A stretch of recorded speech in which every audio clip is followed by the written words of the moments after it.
मन बुद्ध्यहंकार चित्तानि नाहं न च श्रोत्रजिह्वे न च घ्राणनेत्रे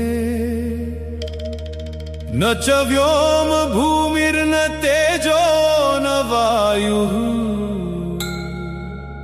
चिदानन्दरूप शिवोऽहं शिवोऽहम्।